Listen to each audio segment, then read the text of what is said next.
4, 3, 2, 1. Ninja, bitch. Hell yeah, man. We're gonna make some ninjas or bitches today. So yeah, this sick ass game, great combat, great platforming, really good graphics for the time, very violent, action packed,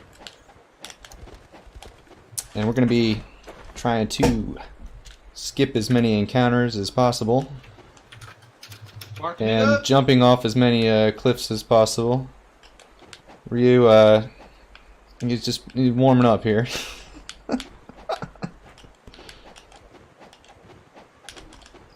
But yeah, pretty much it's a matter of trying to move through the game as smoothly as you can and kill the bosses quickly.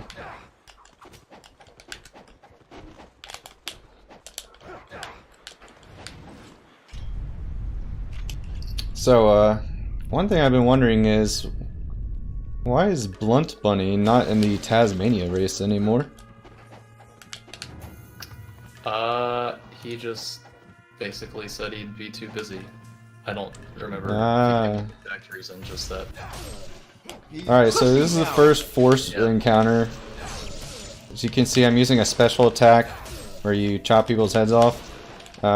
Those are used by essentially like using the yellow orbs to charge up your attack instantly. It's the fastest way to kill many enemies. And in doing so, I'm also getting a lot of extra money. It's all good, Blunt. I'm just giving you shit. This game also has a lot of sort of fetch quests where you get key items and use those to get other key items to get indoors, and those fangs I just picked up right there are going to be used to get the first key. I'm assuming if you've played this game you already know that though. This here is the Talisman of Rebirth, which brings you back to life when you die.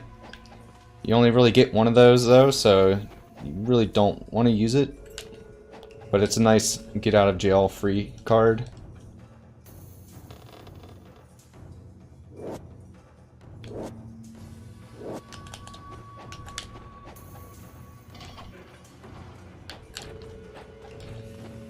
Holy crap, 500 degrees, man.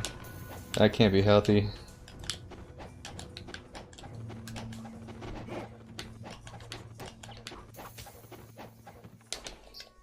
Alright, second force encounter. You can start this one with the charge up if you get lucky.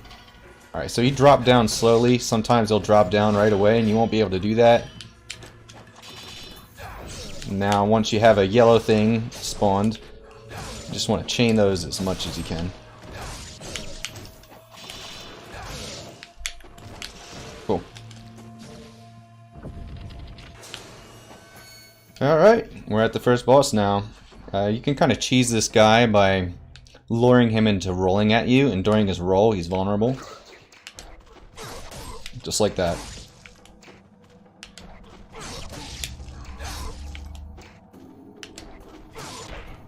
Sometimes he will block you.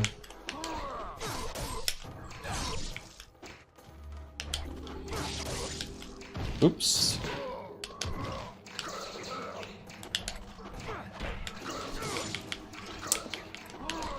Alright. Chapter 1. There's going to be 16 chapters in this game. Ranging anywhere from 4 minutes, 3-4 minutes to some of them get all the way up to 12 minutes.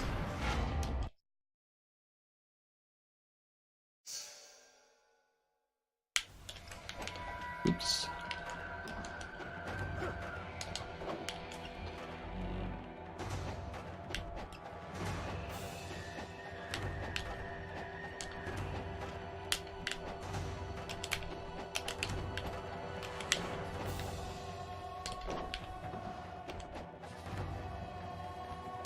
Generally don't want to be running on walls, actually.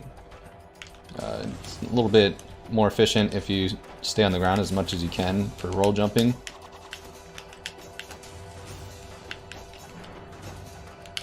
Oopsies. Okay.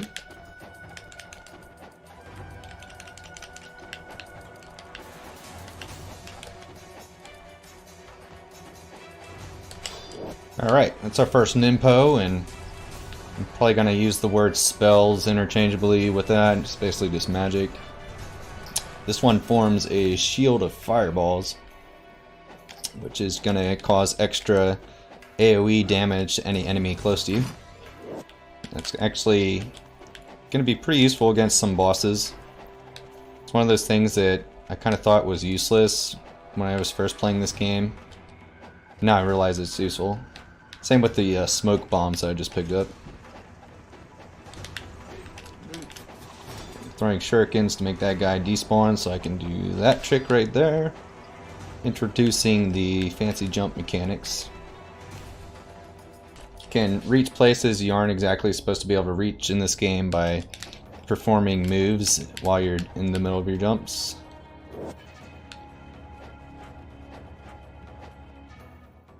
And there I combined two moves in the air to cross that gap. Alright, we got us a shop here. Oh man, Miramasa, holy, ooh, I don't have enough money. That's not good. That's never good. That ain't good, son. Alright. Alright, we're gonna have to improvise. Or do it the old-fashioned way with arrows. Alright.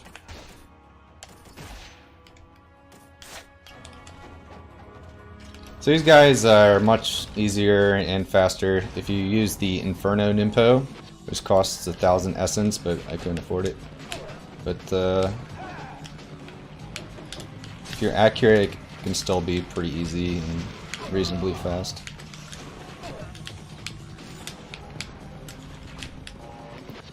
They take 2 hits to knock off their horses, and then 2 hits once they're knocked off. Though sometimes, for whatever reason, the horse hits don't really damage them like they're supposed to. Or they just straight up block it like that. Wow. Okay. There we go. So that's like the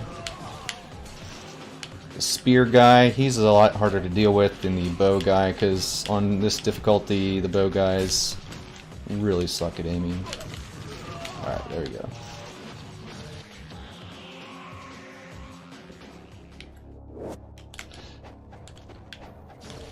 Yeah, Masakato being nice.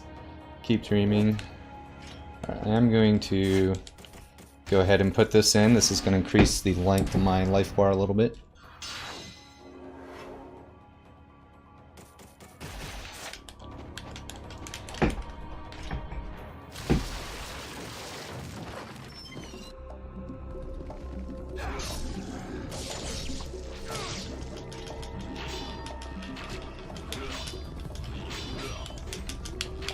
Alright, pretty bad luck here.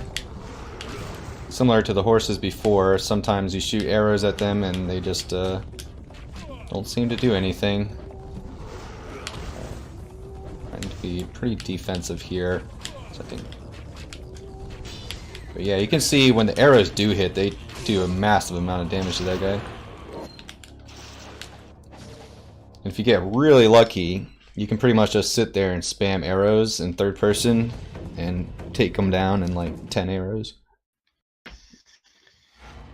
Unloading, dumping arrows in his face.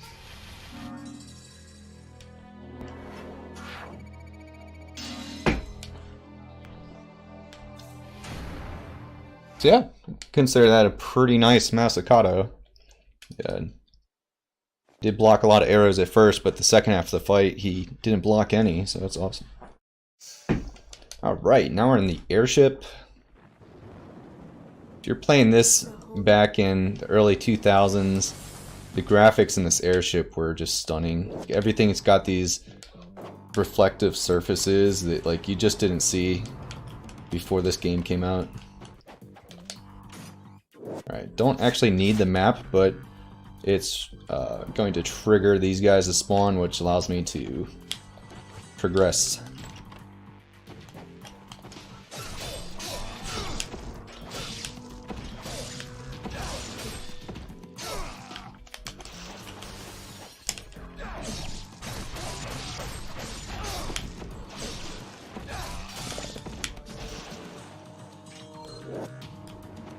Very fun game. Highly recommend it. Just destroying these guys is very satisfying.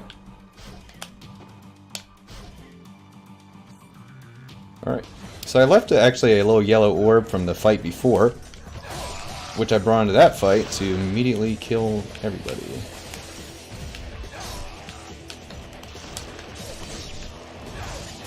Boom. And this chapter is going pretty well. Alright, so yep, now there's another yellow orb, and I need to get to the next encounter within 10 seconds of non-cutscene time, which I probably won't do because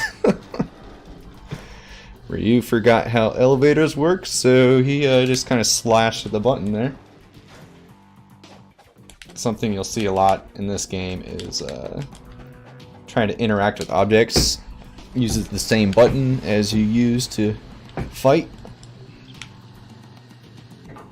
So you'll end up slashing at doors you try to open and stuff. So yeah, I couldn't drag the yellow thing. That first guy would be dead already, but I mean, look, that was still pretty fast.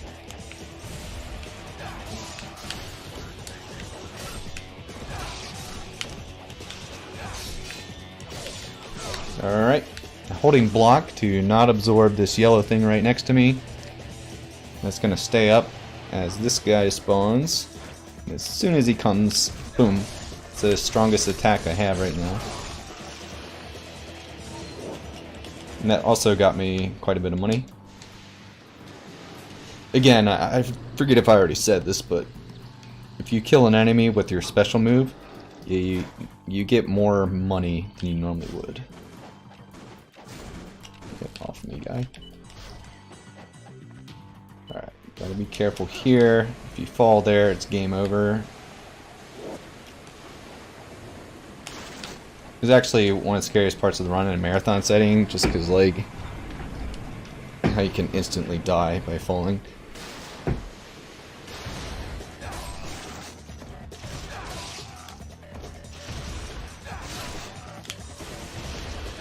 That's a very satisfying fight to do. Alright, let's go.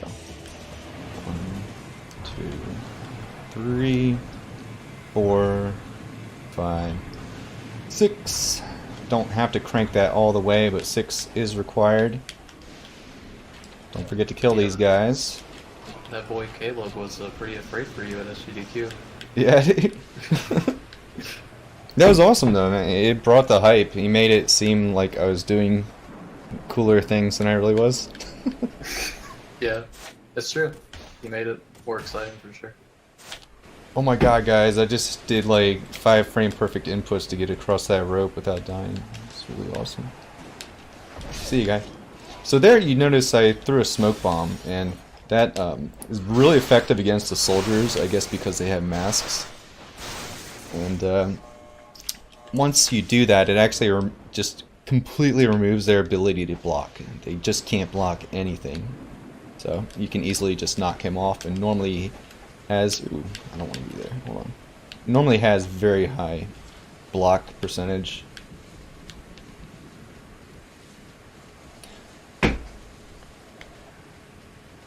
I guess I'll give a little context here as well. What just happened is I went to destroy the power in this airship. Basically, even though there are still some lights on, I don't know what that's all about, but it unlocks a lot of locked doors. It makes things all red.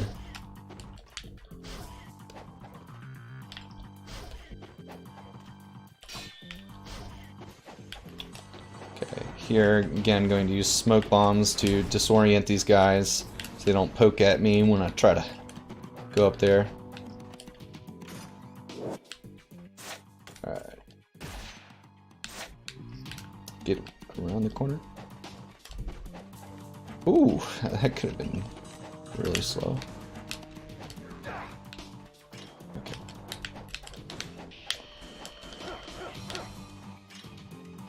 Come on. Cool.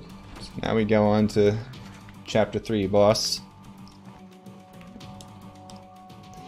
Reminds me of one of those, I think, Call of Duty armored guys who have like the like the fishbowl space helmet things. I don't know why. Like, I forget what they're called. Oops, that's not the move you're supposed to open with. Oh no. Alright, so he used that attack, which is just lame and cheap. Just bad luck. But again, I was able to use a smoke bomb there to disorient him, but then I got caught. This is the thing we did not see at SCDQ. Yeah, dude. I'm glad that run had luck. Okay, good. So I actually just used iframes from the Nimpo cast to not get grabbed. Alright. Should be dead. Whoa. Boom. Alright. And that's pretty much the intro to the game.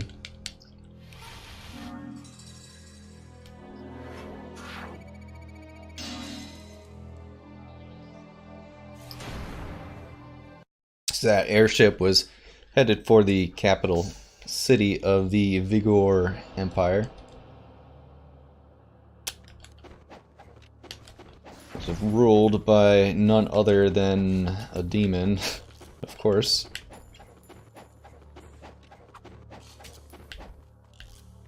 I guess the townsfolk are just okay with that. They're used to it now.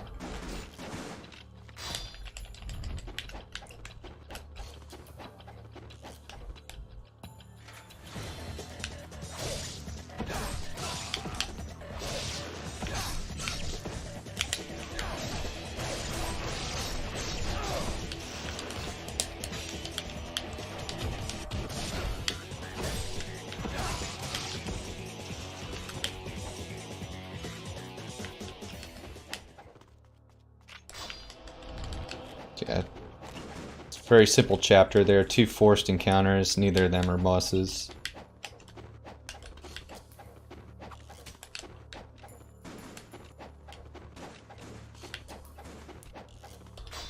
What's up, Sigachuk?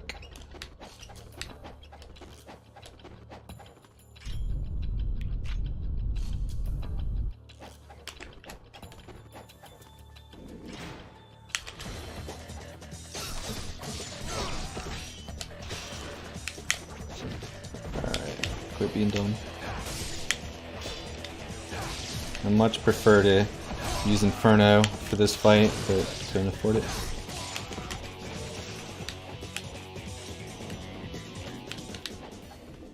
Alright, heading up here now to get this item that's gonna extend how many Nimpo I can use. Just going to be really beneficial throughout the run.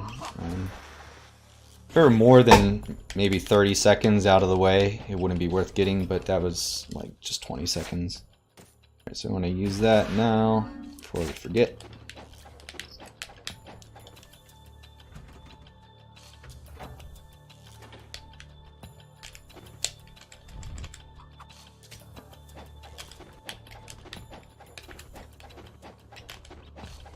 Alright, this introduces the Black Spider Ninjas, who are so far the meanest enemies. When you're playing this game for the first time, you'll notice a sharp increase in their AI.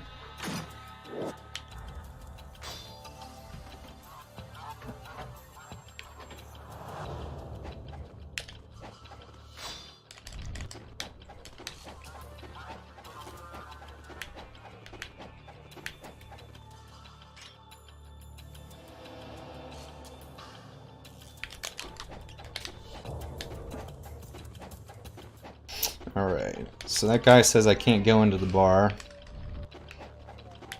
Ryu's probably underage, so I gotta go get a fake ID in here.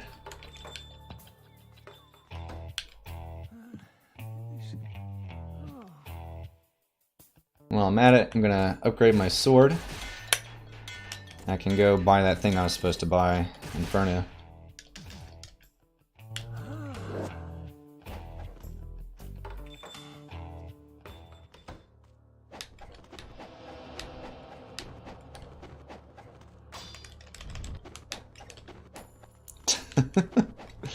I love it when that happens.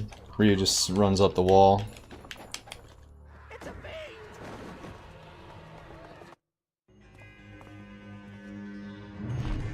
Yeah, so that's chapter 4. That's tied for easiest chapter in the game. Just run around town. I hate the ones that don't have a boss. That's kind of what makes each level exciting for me. But you'll be seeing plenty of bosses, don't worry. Also, apparently I'm a ninja dog. I agree.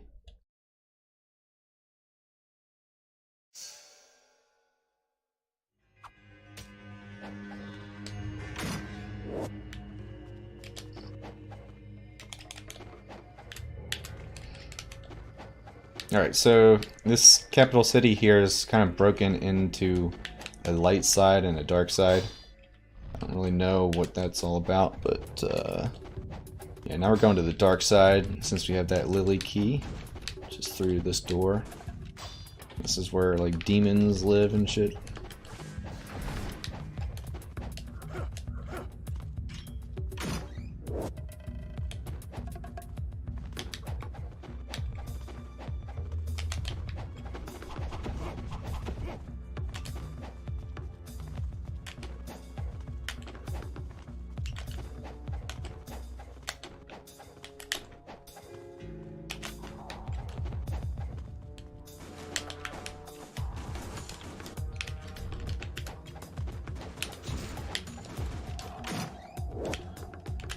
Alright, now comes sort of a cheese mechanic.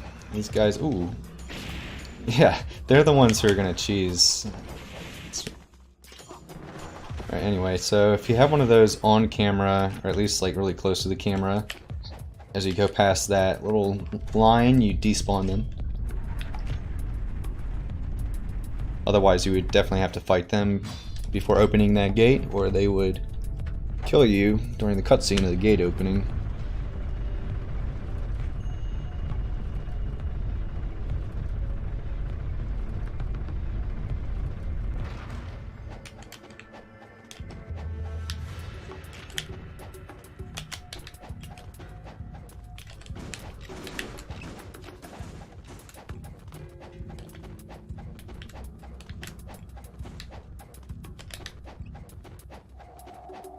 Vacancy?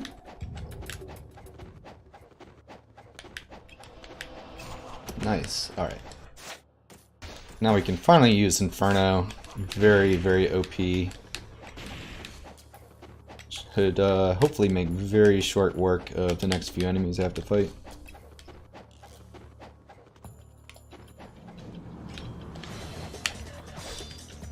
Okay, helps to... There we go. That guy was outside of the splash range there. It's all good though. I got to kill him with a move that gives a lot of money. I am a greedy bastard.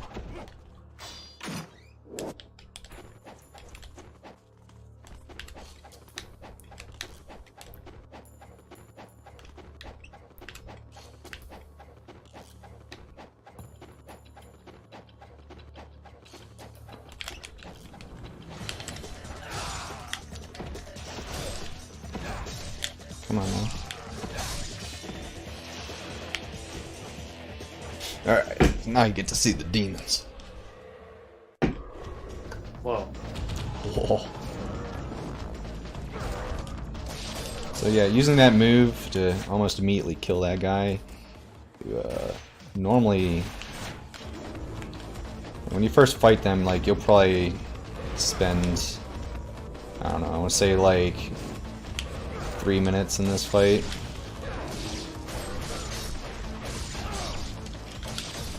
Surprised I've spent this long. There we go. Not bad. So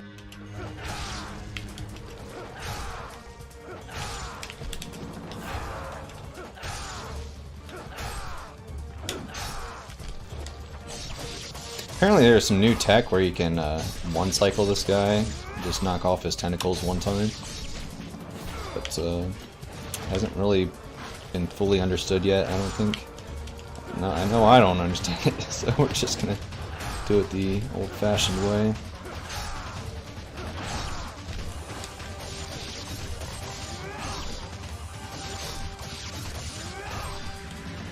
There we go. Chapter 5, down.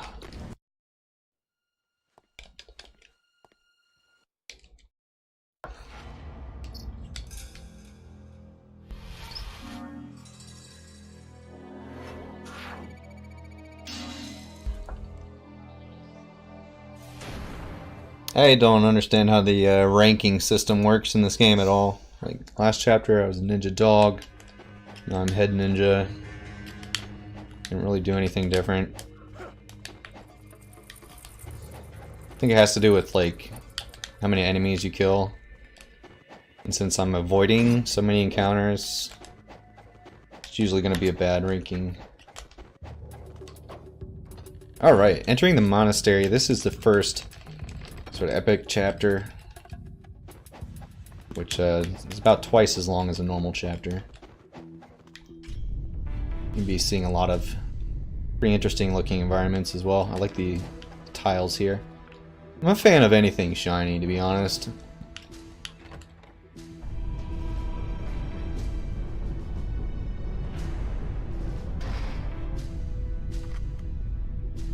Alright, I'm going to kill this bird first, and then it makes the rest of the fight a lot easier. There we go, got both the birds right away.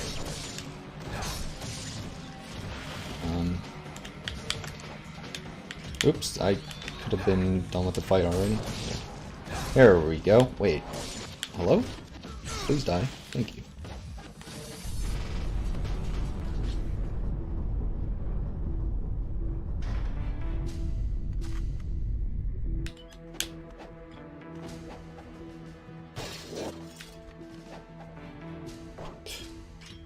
Alright, so this is called the incineration. I don't know how to say this word, by the way. People are making fun of me for that. Incendiary shuriken. Yeah, that's right, incendiary. Incendiary. Yeah, I like to mumble it. Incinerator. But yeah, these are really cool. They blow up.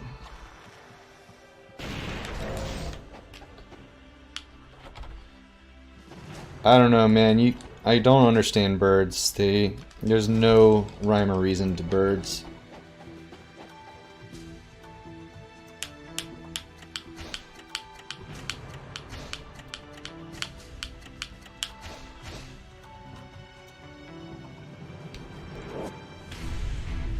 Alright, that book is really critical in Ninja World, because without it, how could you open up a certain door? Of course, that's the key item needed to open a door.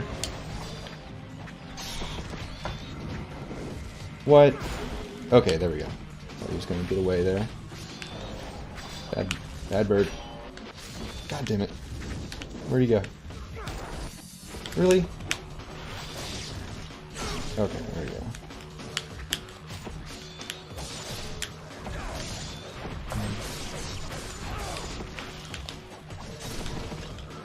Okay, it was actually not too bad a fight, all things considered. Yeah, there's a lot more forced encounters in this chapter than the rest so far.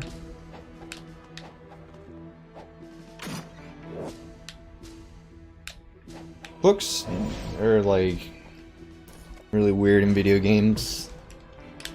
They're a lot more important than they normally would be, I think. I think it's because like they wanted to teach kids to read, or like encourage reading instead of video games, so the parents would let the kids play the games more. Just a thought.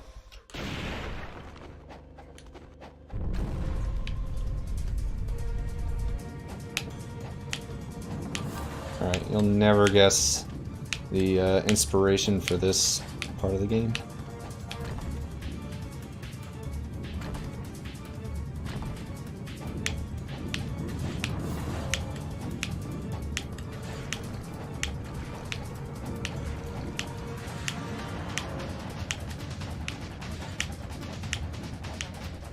So those spikes there can only hurt you if you stay on the ground for a second before jumping. Alright, do something actually a little risky here. Alright, got it. The distance you can fall without taking damage is weird in this game. Sometimes a height that looks like it should kill you does not, other times it does. So I had to be careful there to jump to one platform, but heaven forbid I jumped to just a little bit lower of a platform or I would have instantly died. Indianapolis Jones. Yep. You guys didn't see it, but there is a really nasty looking spider on that wall right there. Had to take care of that.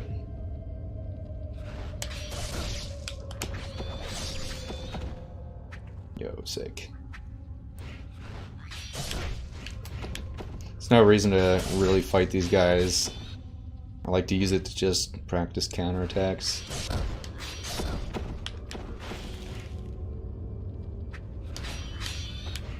Where's the door? Alright, there we go. Alright, got the flails, which are basically nunchucks. And we're gonna equip those right away. And go fight some more birds.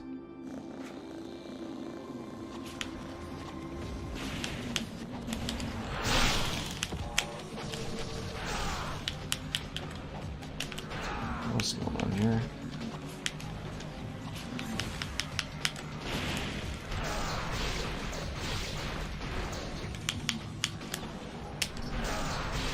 Come on, lunge at me, dude.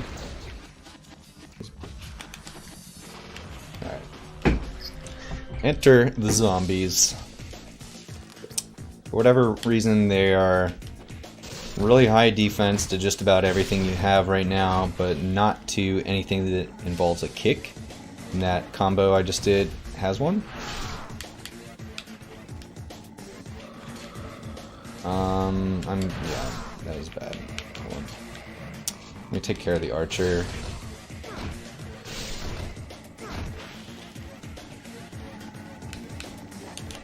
Wow, I'm getting really unlucky. Both the archers dropped a yellow orb, which does not fully charge up my special technique. And I would say at least 2/3 of the time they drop the blue, which fully charges it. But yeah, now you can see with that fully charged attack, you can chain them together. Just really quickly take these guys out. This was probably like a 10-15 minute fight for me when I was first like playing this game. I'm not exaggerating. This was with like a friend helping me out too. But yeah, that's it.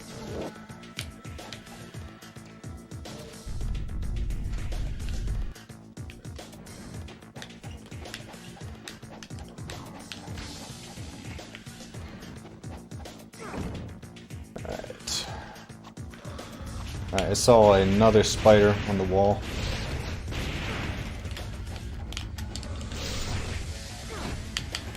Where are these spiders coming from? I don't know, man. It's almost like this is a creepy place that would have spiders or something. Alright, I don't know if that was the right guy. Ooh, shit, look at my health. I needed to pay attention. But we got some bats coming up here that'll give me full health, or at least close to it.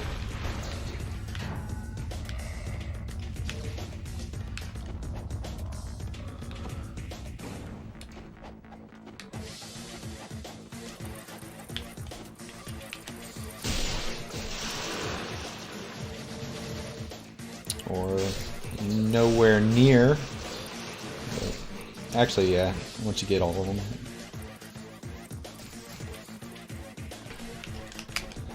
Alright, here comes one of the biggest pain in the ass rooms in the whole game. You got these archers hanging out up top, and when they shoot you, they're very likely to knock you off this ramp.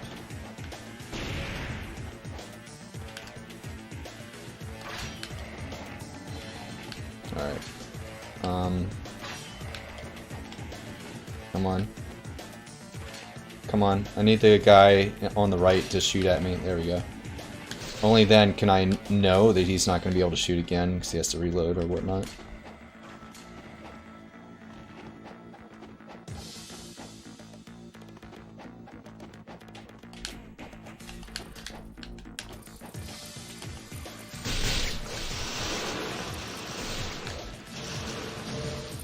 Get out of here. I hate this stupid wall. Sometimes he just doesn't want to climb it. I don't know what the deal is. Alright, that's pretty much chapter 6. Just gotta take out this real resident sleeper of a boss.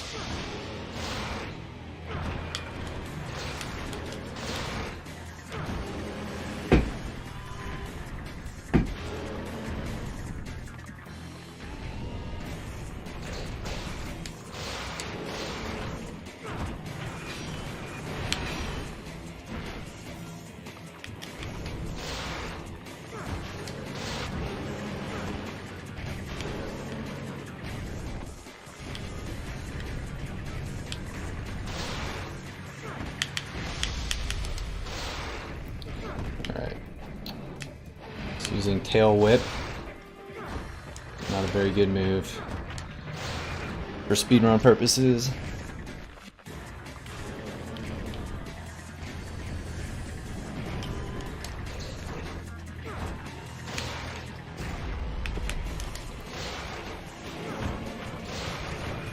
Actually a pretty good pattern for him. He stayed vulnerable. Never mind.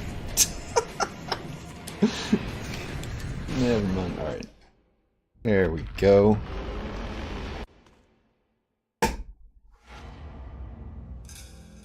Alright, sub 12 at least. Each chapter obviously has a time on it, which is kind of nice for speedrunning. You don't really need a timer.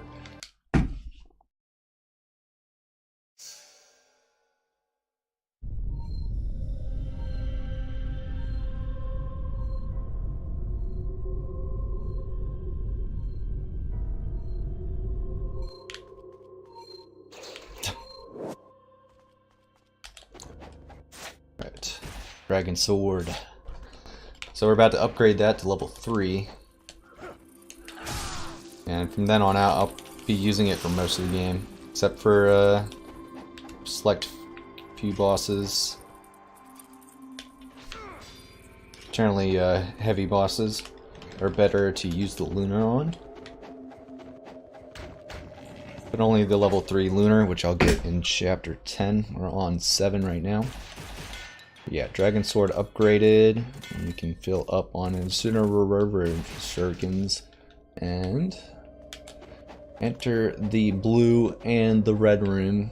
Very cleverly designed rooms that show the amazing dichotomy of colors.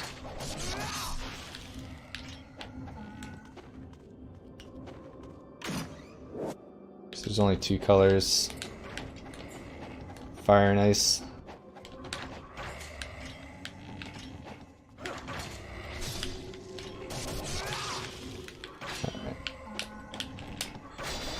Come on. There we go. So that move where I'm spinning around, you don't get that till you get the 3rd sword upgrade. And it's so OP that it's pretty much the main attack I'm going to use on so many boss fights from here on out. Regular enemies too. It's called Gleaming Blade. I'll probably say that a lot later and forget that not everyone knows what that means.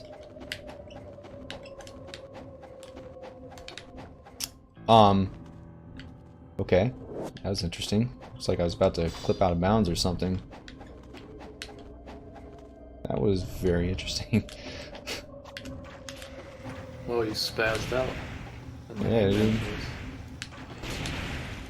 Do I grab the ledge? Do I not grab the ledge? I don't know. Program, tell me what to do. Oh, come on. Stupid goddamn pendulum. Oh my god.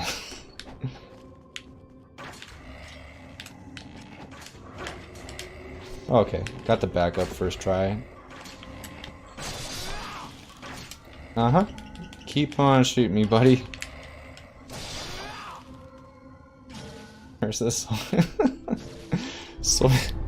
Soy boys in about an hour.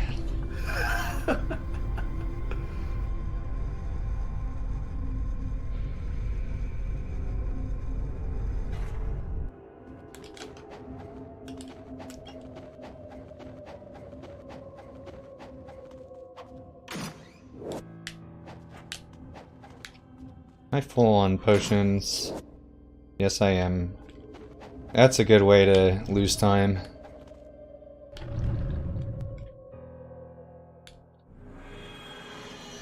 Everybody does it though, in this game at least. It's not the most optimized speed game in the world. Like, even your best runs are gonna have like shit menus here and there.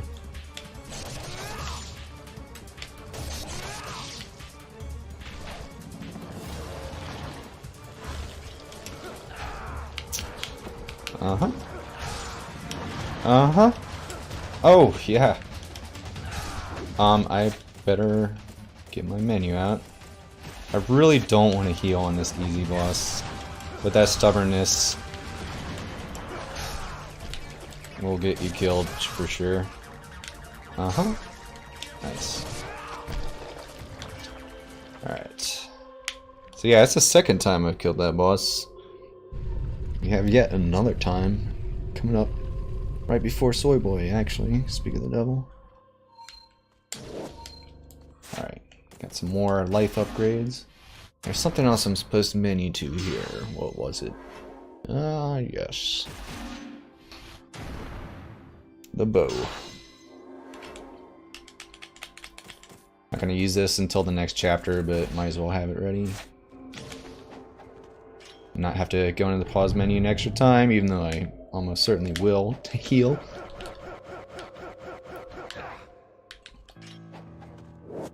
Alright. That right there is an item that upgrades one of your Nimpo so that it does more damage. We're going to be using that on a Nimpo I haven't gotten yet called Inazuma.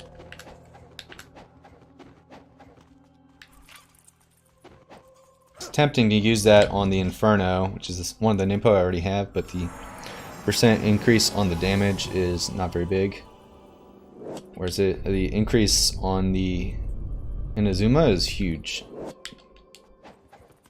And Inazuma hits like every enemy on the screen instead of one, so it's really OP.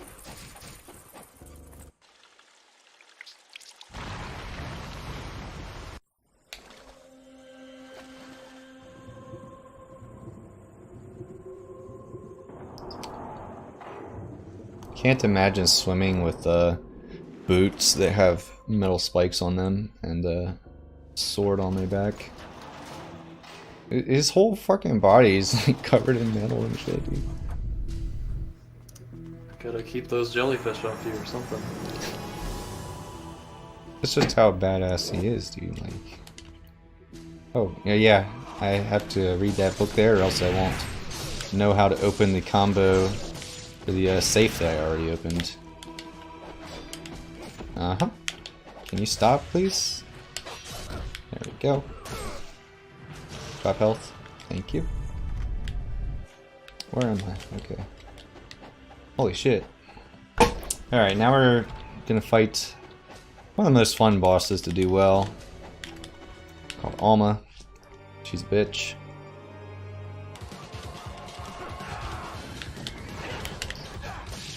Alright. Done properly, you can get her stuck in a loop. Done properly being the key phrase here. Alright. Where is it? There we go.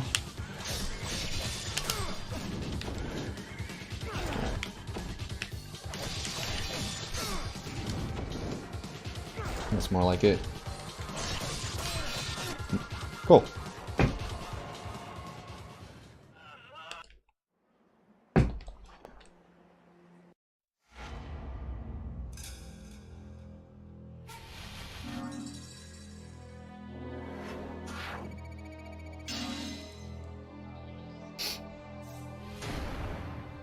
Alright, so chapter 8. Good chapter to go make a sandwich or something. Pretty much just backtracking through town here. It's pretty short, about 4 minutes of just running around for the most part.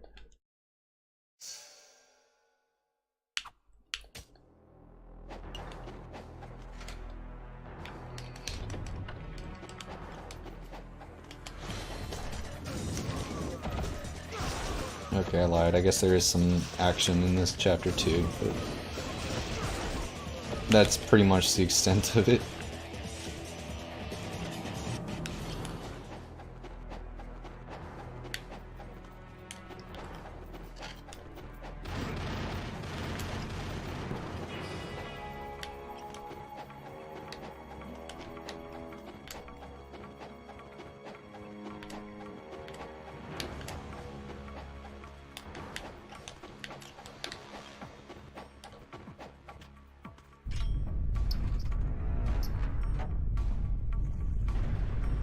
I don't know what the deal is with, I guess the bad guys keep putting this drawbridge back up so you get to watch it open 3 times throughout the game. It's a pet peeve of mine.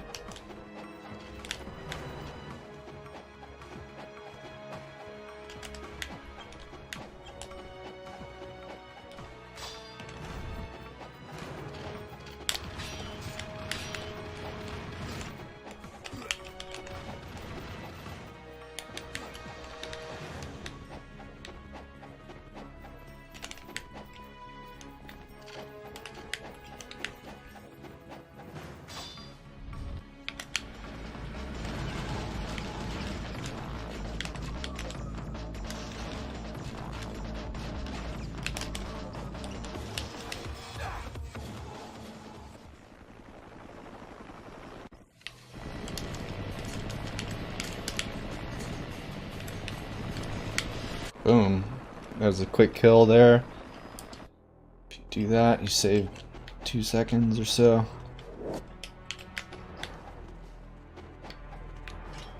Now we wait 20 seconds. Afterwards, this sneaky asshole is gonna pop up in this window, try to shoot rocket launchers. There he is.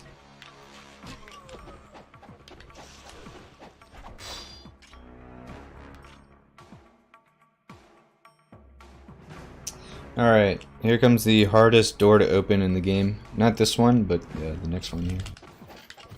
Nice. First try, dude. First try door. Oh yeah, actually need this pushing here. There we go.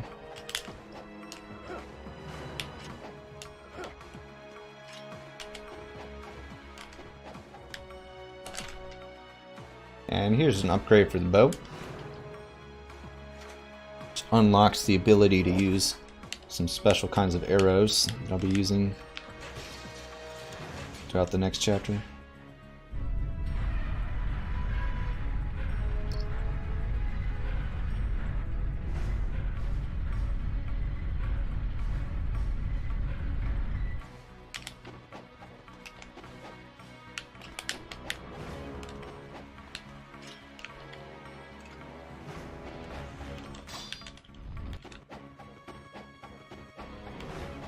And that's chapter 8. You can see why I don't really like that chapter, like very anticlimactic.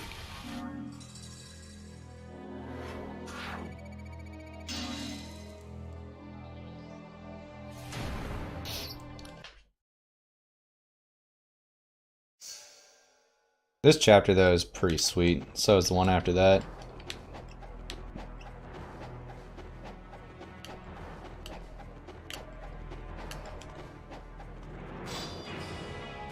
And I believe after this chapter, which is about 7 minutes long, marks approximately halfway through the game. Which is hard to believe, I feel like I just started.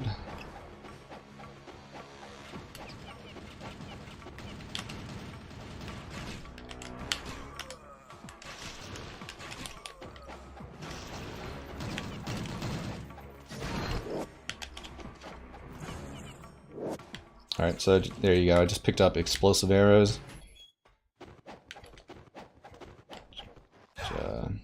try them at home. Alright, I'm gonna go for the optimal skip here, which I just started doing. It bypasses this entire room and it's 10 seconds faster than the alternative. That's definitely a lot harder. That was not it. Okay.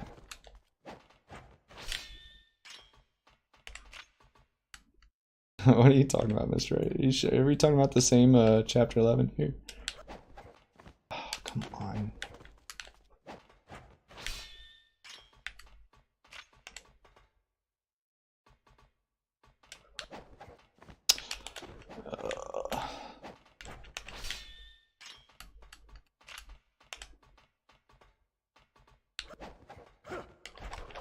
Alright, I'm going for the other skip.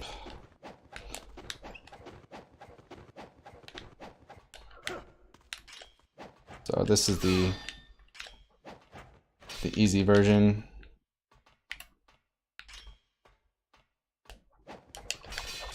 There you go. And by getting up here, you bypass a whole bunch of switches and like little robot things you would normally have to kill here.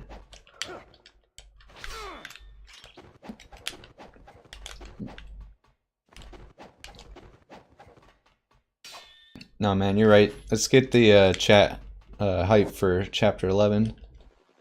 I'm not going to spoil what it is if you're not familiar, but you guys are going to love chapter 11. Let me tell you.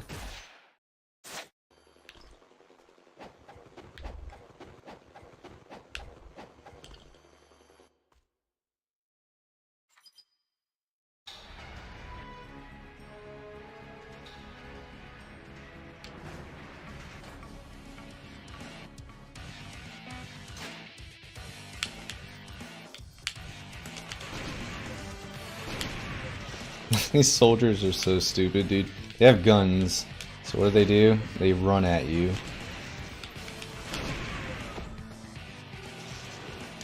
Just trying to get closer so they're more accurate. They can't see very well. They have like bright red lights right in front of their eyes. I gotta get closer. Alright. This fight kind of sucks. Let's see what happens here.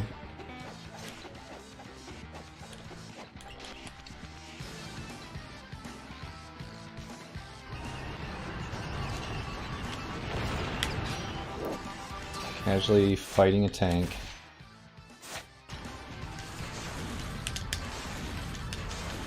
So I'm standing in a spot where I'm actually shielded by this box, as long as the tank doesn't go right, which it just did, of course.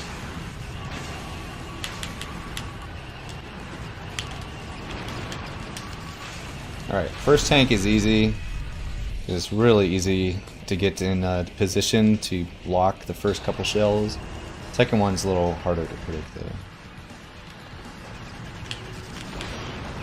Alright, fortunately it went right for like the exact spot I wanted to be in. Actually, that would have maybe hit. Go left, go left. Yes. There we go. So now I can just spam these arrows and not worry at all.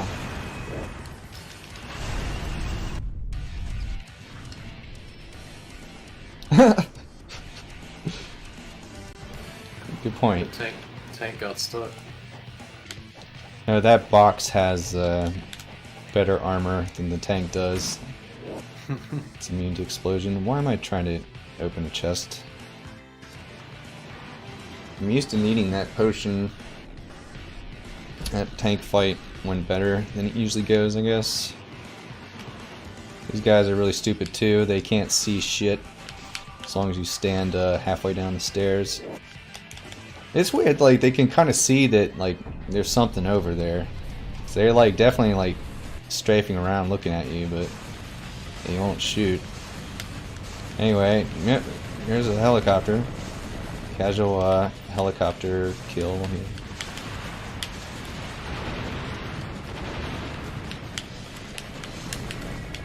Alright.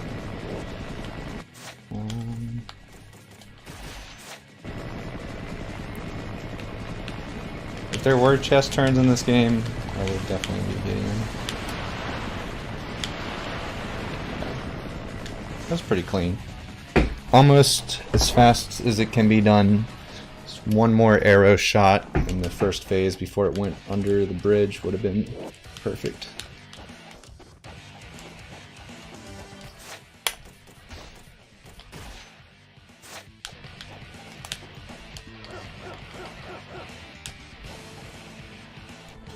Alright. I gotta shoot these 9, I guess, satellite things while just ignoring gunfire coming at me.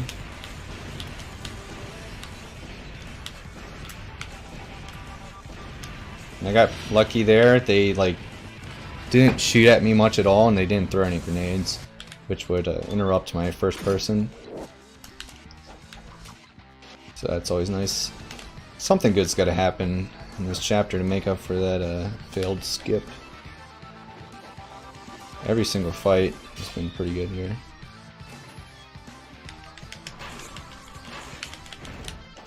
How are you still alive? Fine, have an explosive arrow point blank to the face.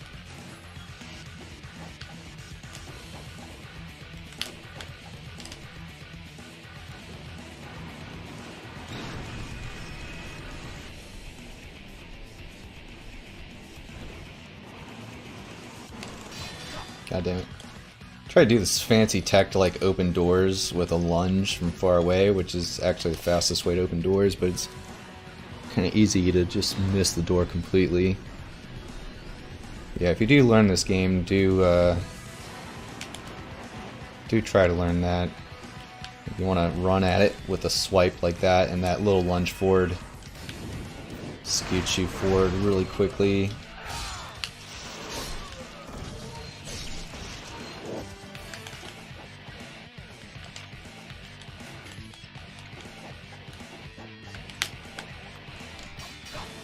There you go again. That's what happens when you're bad at it.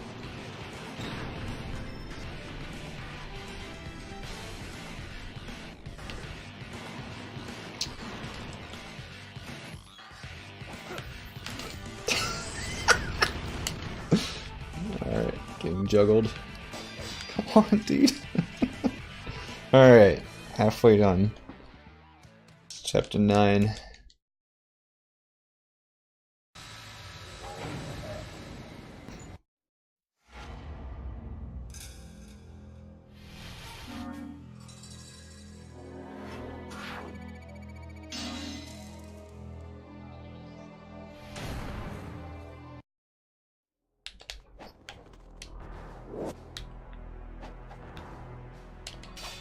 Alright, so this part's really stupid. We need to wait for 40 seconds before I'm allowed to proceed.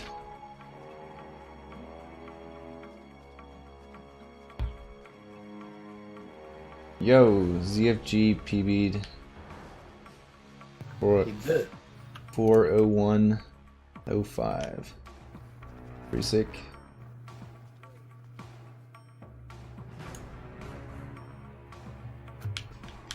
I guess he finally didn't get 19th try Dampe in a run. Yeah, it was 3rd, which basically loses nothing. He had some pretty big mistakes though I saw earlier where I wasn't sure if he's going to be able to PB still. I'm glad he did.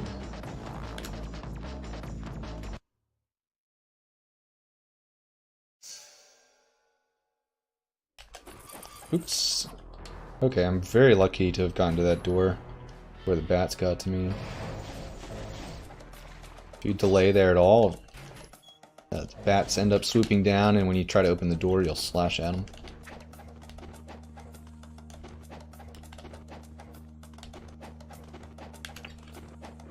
Right. It's one of my favorite chapters, if not the favorite.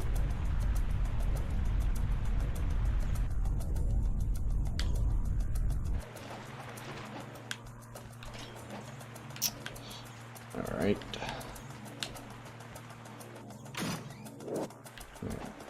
I'm a huge Zelda fan, and this level is probably most like a Zelda dungeon.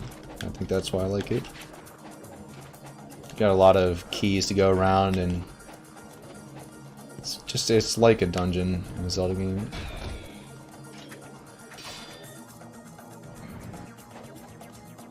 Alright, here comes the worms. These guys are pretty easy when it's one of them, but when there's two of them, it gets a little harder.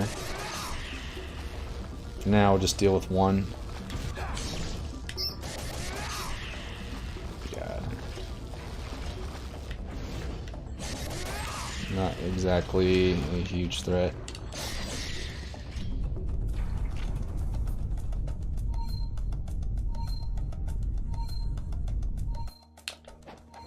Alright, so Inazuma, that spell's amazing. We're gonna upgrade it almost right away. And then that's going to kill like most grunt type enemies in one hit. And even like really strong enemies with a lot of HP relatively in only 2 casts. So if you have a lot of potions to refill your Nimpo, you can just spam that like crazy towards the end of the game and very quickly clear all the mandatory fights.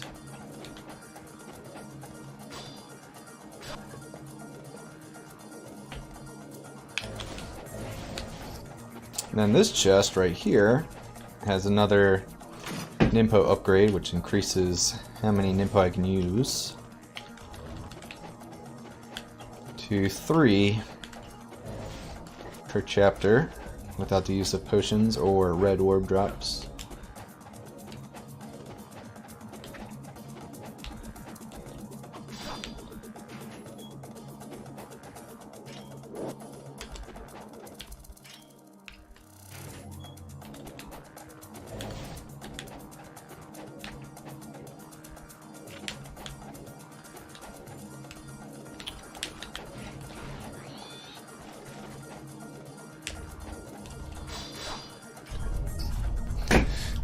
Heading underground, so now you'll see the double worms,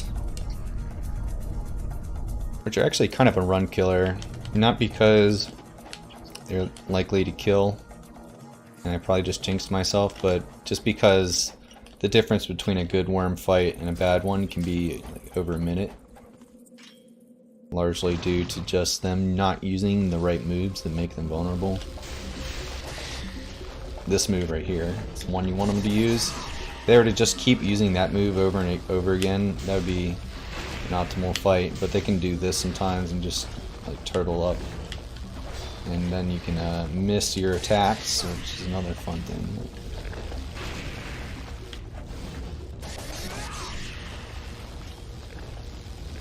Come on.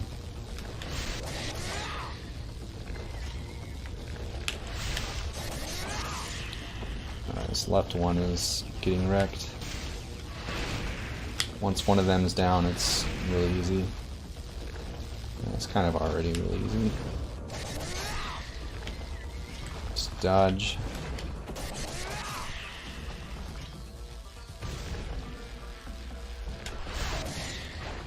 Alright, that was not very effective.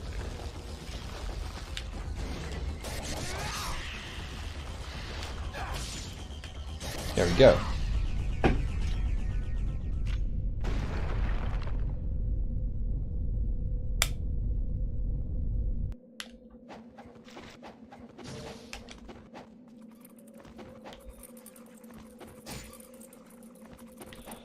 Here's a cool little trick.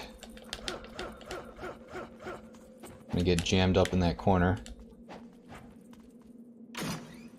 Something I know RPG likes.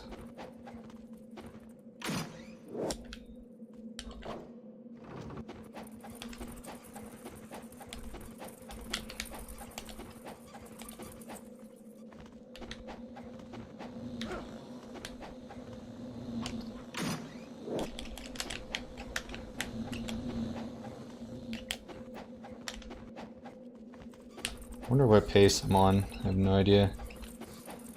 Should be sub 2 hour pace, but you're on sure. sub 150 pace. No way, dude. This run's not good.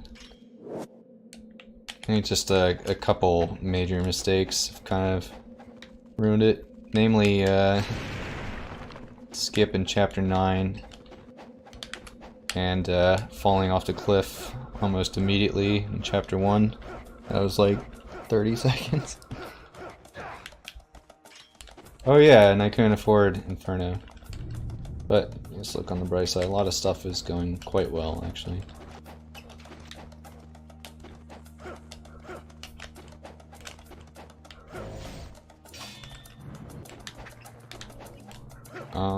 Okay.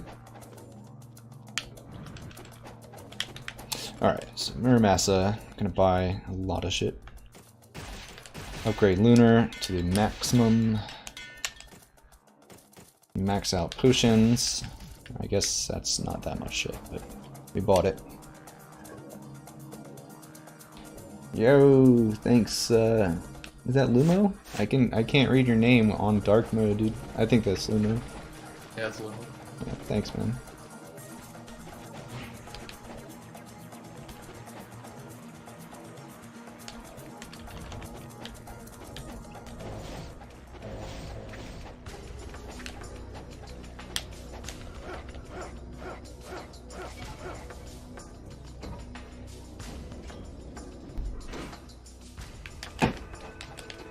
Oh, you changed your name to LMAO. I didn't know that.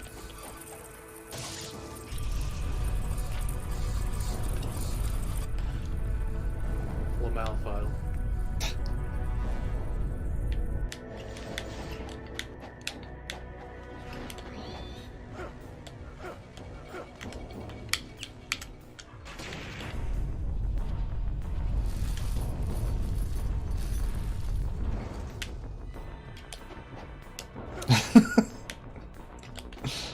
I like that version.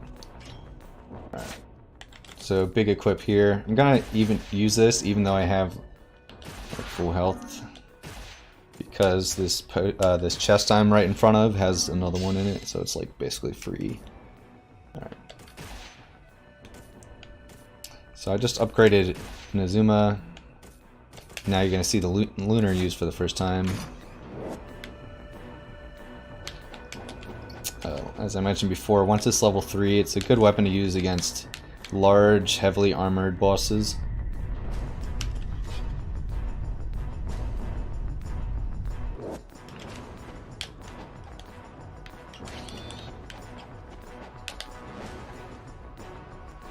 Gotta be careful with this next boss because if you're not full health, like a single chomp will kill you. That move right there. So, key is mainly just don't overcommit, and if you see yourself take chip damage, heal right away.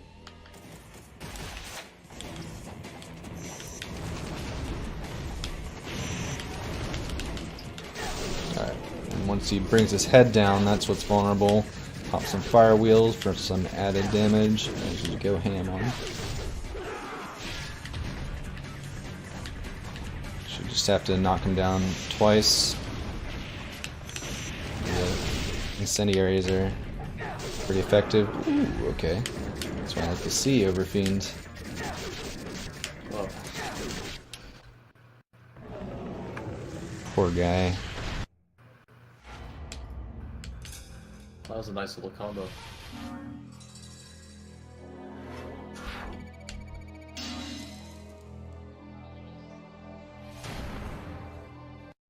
So close to sub 10. Alright, this is chapter 11, one we were hyping up earlier. This is gonna blow your mind.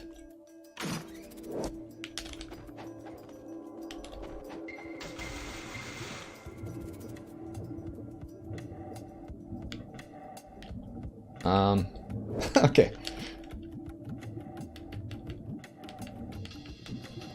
Opening chests underwater is hard. Rolling way too deep underwater. Wish you could roll underwater, that'd be a lot faster. Actually, apparently there is rumors of a glitch where somebody was able to sort of get ground movement mechanics while underwater so they can like run around. But it's probably a myth, there's no video proof. So like a gravity suit? Yeah, exactly. You said they like clipped into a corner or something while they were running on the water, which you can do. It's like You can run along the surface of it and select situations, and I guess he's claiming he like ran into a corner and then that pushed him down or something. He's underwater running.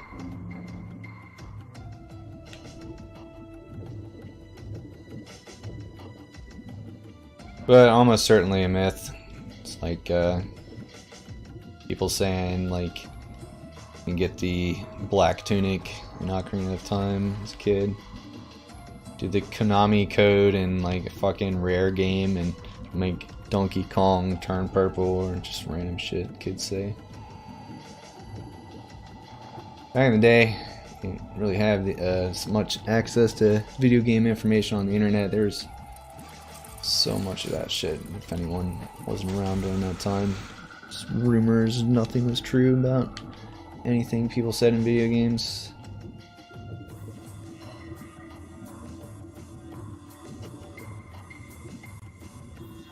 And if you wanted like actual reliable information, you had to pay money for a guide.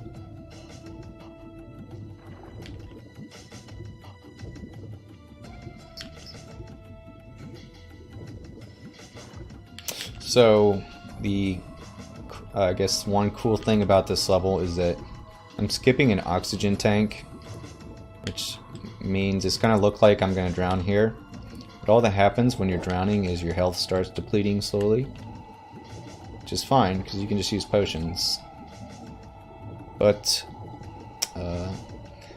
if you're not used to surviving some of the boss fights coming up, they can be really bad because you won't have many potions for them.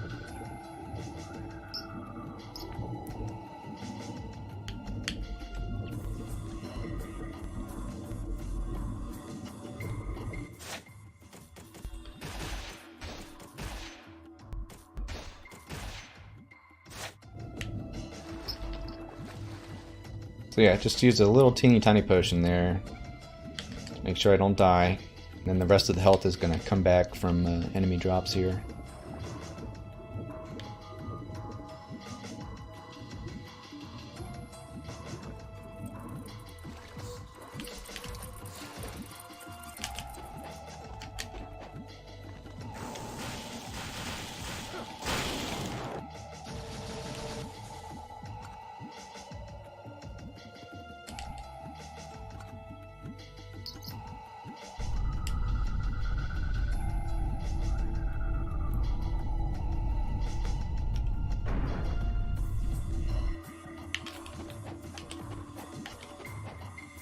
If I had to guess, I think I'm at least within like 4 minutes of PB.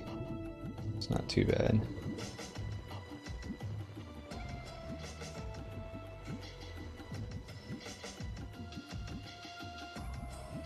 Which would definitely be sub 2 hour.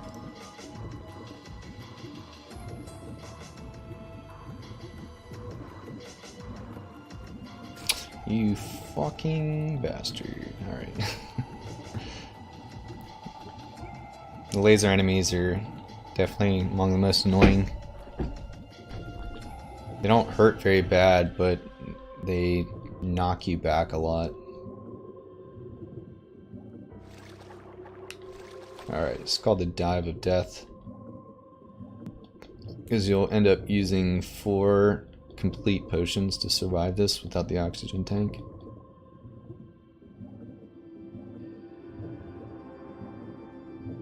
Hope I still remember how to fight Doku.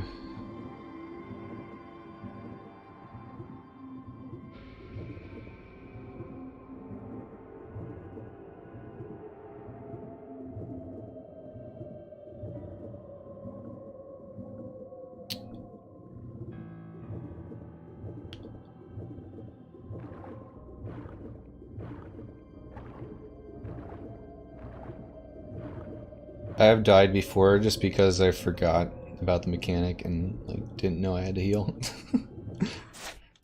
So I'm not talking much just to make sure I don't go completely stupid on you.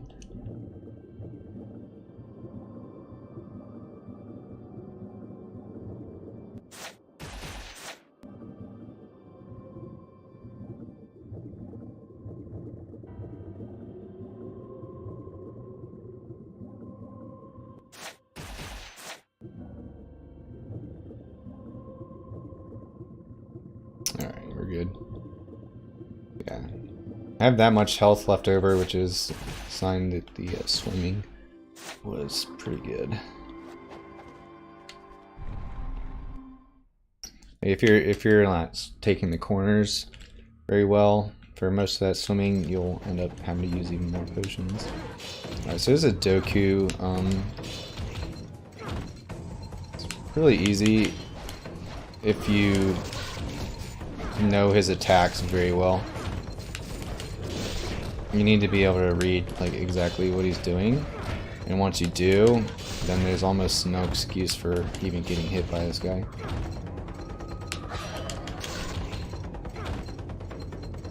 Come on. Using the fire wheels there as invulnerability. Yeah, nice. Definitely jinxed myself there.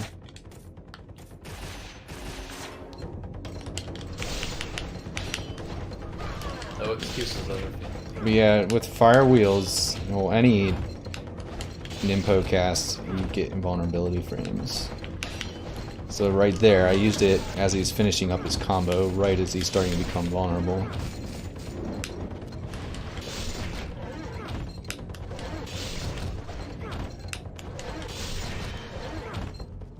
Come on. Key is to not get too impatient and don't try to attack him extra times before you dodge something. That's actually why I took damage the one time I took damage there. I got greedy and tried to attack before a dodge.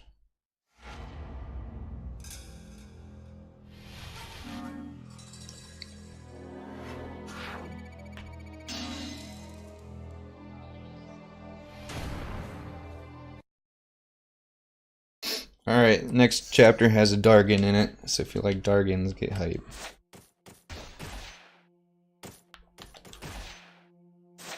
Alright, I'm going to do a skip here using a glitched jump mechanic. Get up on this shelf right here. Do another weird sort of jump to this. Boom, skipped like a 2-minute puzzle.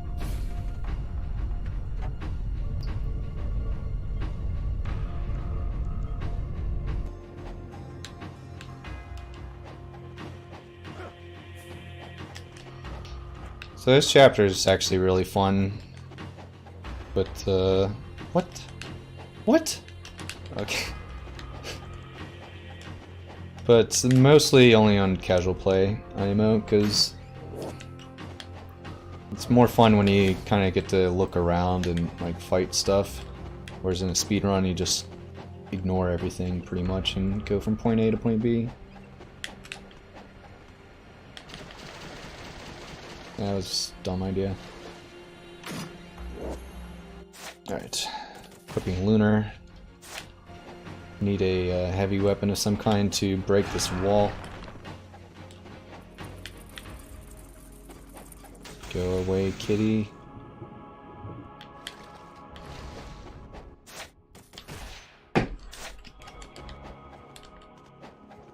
Yeah, the environment here is really awesome. Got both ice and lava in the same cave.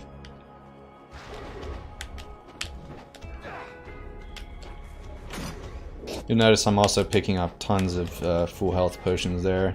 It's kind of one of the main reasons why the oxygen tank skip is so viable, because you replenish all your potions that you use almost immediately.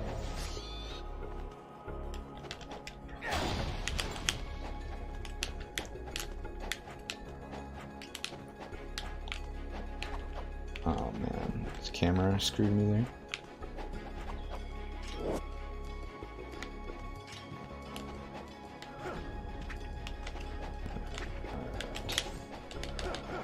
So yeah, you're just like skipping everything, just run to get the thing and then you get out.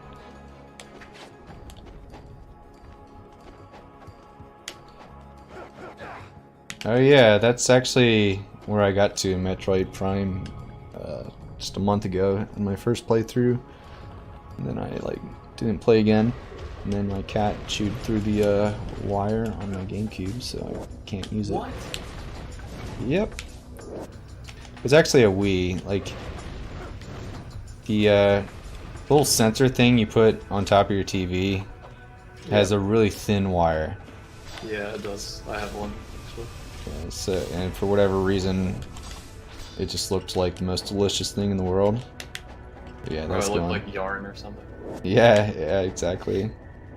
And of course, like, you don't even use that in a homebrew if you're trying to hold on, I need to be paying attention. Yeah, I can't even remember what I was talking about. There'd be lava everywhere, guys. But yeah, you don't even use the like the pointer thing for anything except for the menu and on the Wii, and like it won't let you freaking play if you don't have one. So stupid. Could probably actually fix that with some homebrew shit, but I don't know how to do that. Alright.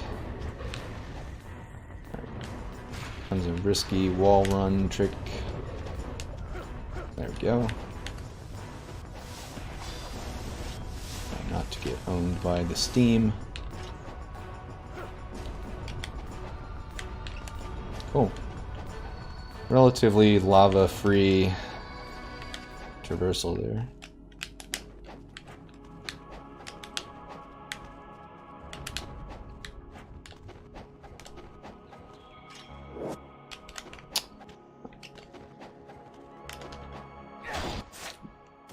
Alright, pulling out the Lunar again. Just means we're fighting a big ugly boss. If you use Lunar on the other ones. When he uses this attack, use Fire Wheels, which let you do a lot of damage to him, and it also makes you invulnerable to the attack. But do not time it poorly, or that move can like pretty much one-shot you if it hits you. God damn it. He keeps thrashing about. Goddamn Magikarp over here. And when he's doing that move, he's completely invulnerable.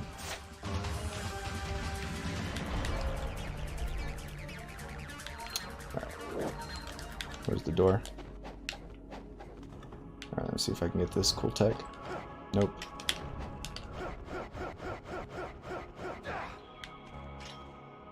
Come on.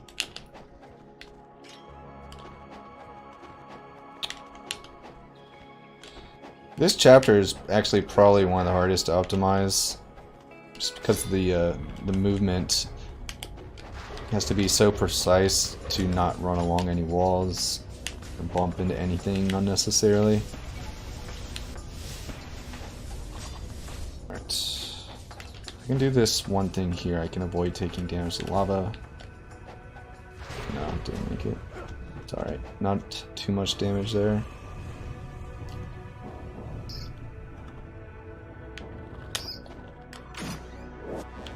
What?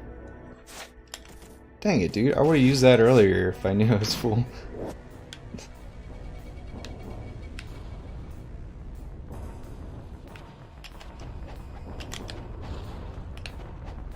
Go, go, go, go. Okay, that was close.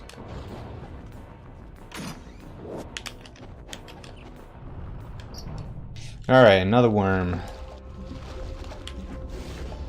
This one's usually no problem because he has very low defense, but he has one particular move that the other worms don't. It can be tricky to dodge. Fortunately, he usually doesn't use it. And I like that you can actually do a flying swallow for the final hit there, which like both kills him and puts you right in front of the exit. Really? Okay. Alright, here comes that Dargon I promised. This fight's pretty insane because I'm gonna be just standing in the lava.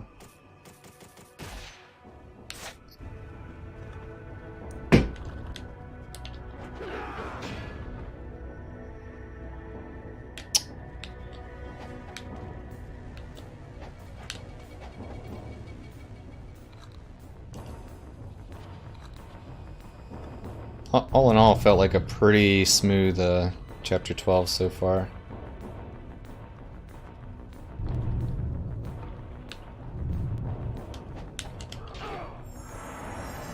Dude, this game were realistic, he would have just knocked the statue into the lava and it would have melted.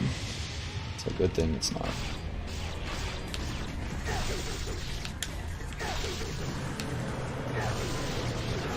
Alright, so you get some free hits in the beginning. Then you just go apeshit in the lava. And get... Ooh, pretty lucky. Cool.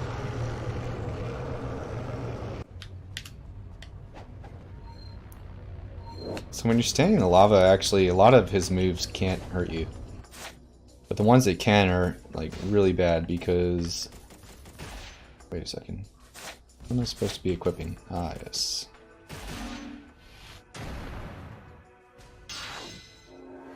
Guess we'll get Inazuma out too.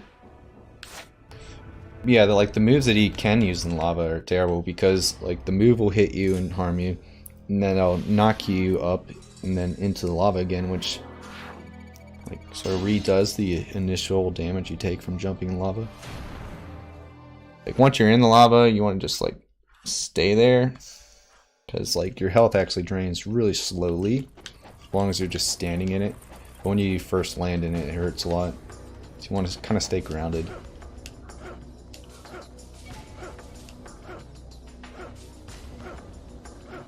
At this point, I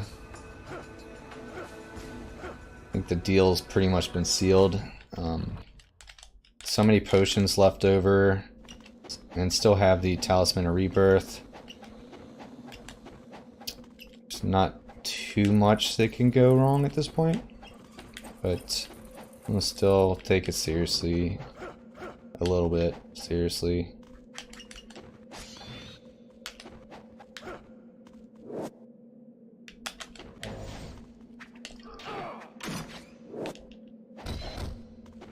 Yeah, dude, if you ever find yourself in lava, just stand there.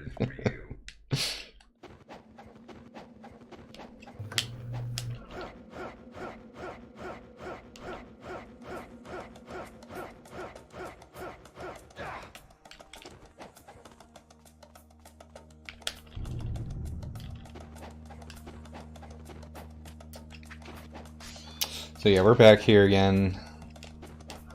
Just another backtracking sort of chapter.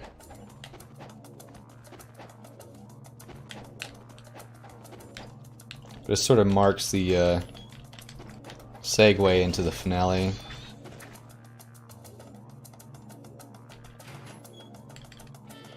Come on. Oh, yeah.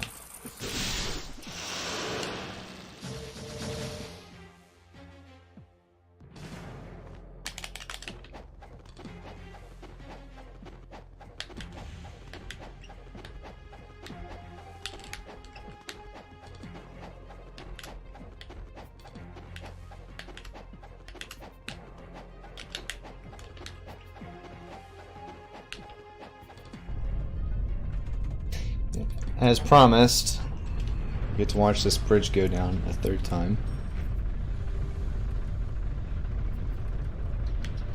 You know, I bet... I think I understand why they put that there now, make you watch it go down, because it reveals whatever enemy's behind it each time. It's always something different.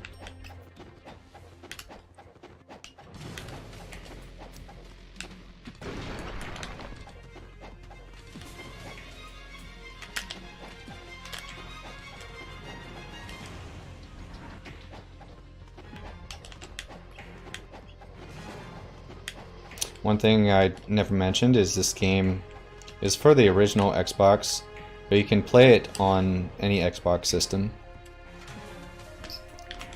Not totally known what the best version is, but I've heard rumors that Xbone is more likely to drop red orbs when you kill enemies, which is a very, very good thing. I'm playing on 360.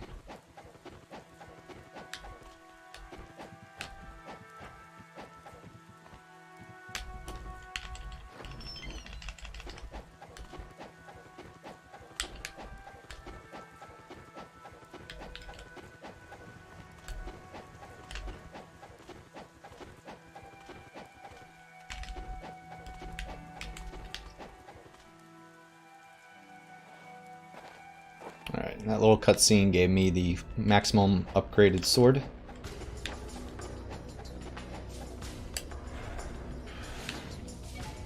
Which is really not that noticeable, I don't find, because I'm still gonna just pretty much use the same technique with it that I have been.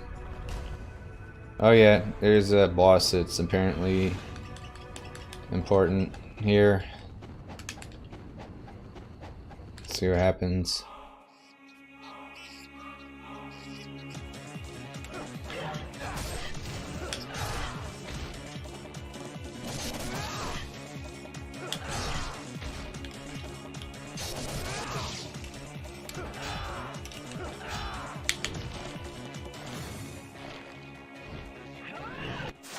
That was close.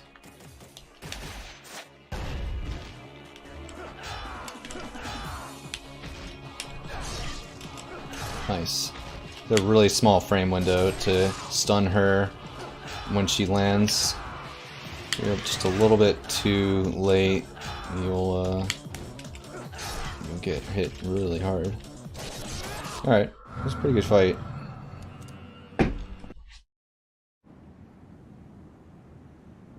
Rolling in. What's up, Zona? You getting hype for some Tasmania tomorrow, man?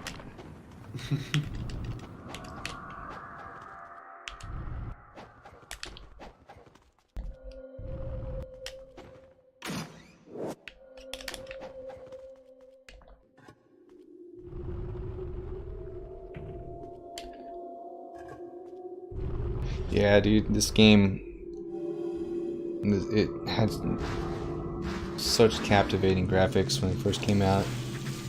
It even still does, which is saying a lot considering what new games look like these days. But yeah, just like the lighting effects and the textures on everything are really good. Alright.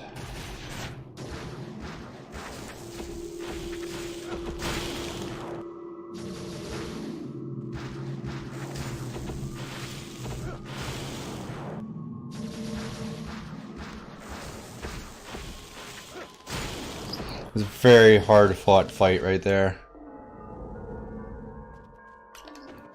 Thought those bugs were gonna get me. This time though I actually do have to fight them because I don't want to use any more Nimpo. But you can totally afford to use a potion on them. Or at least the first wave.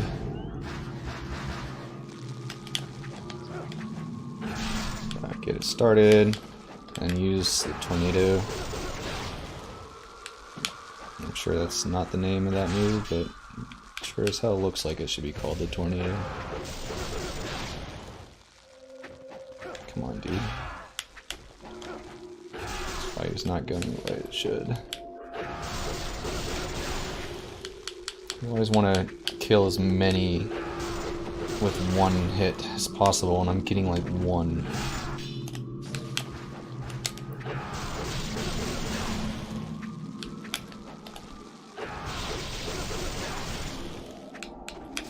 Really?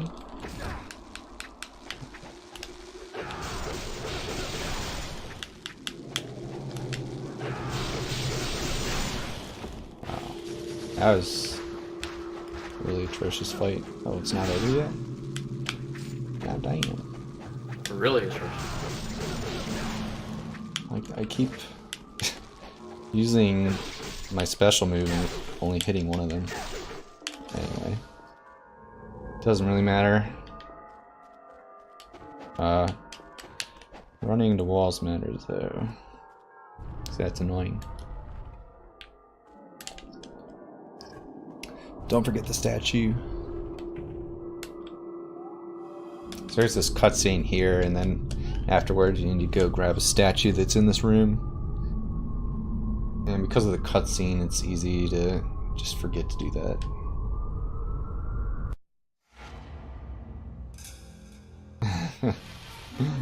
I would like to see that sub goal met. As long as he's chugging the beer through the right end this time.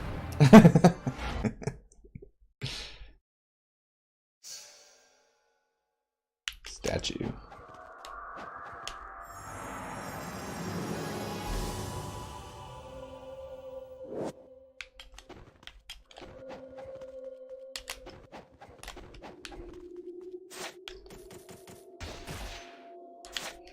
Alright, chapter 14. That's this note one, right? Yeah, 14. Really short.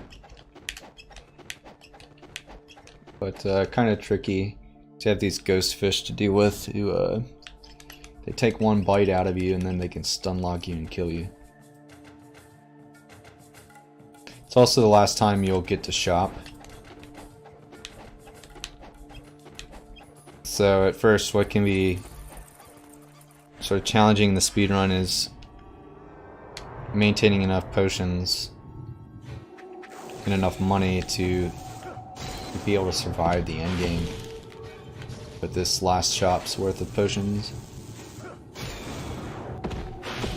Yeah, again, just totally cheesing these guys.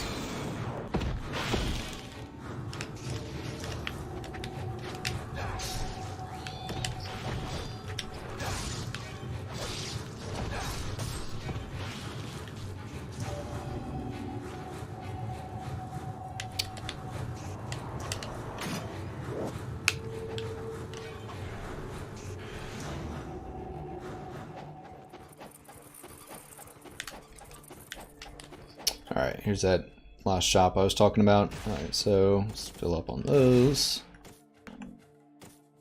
Oh, okay. Make sure you fill up on those and don't really need the rest of the money.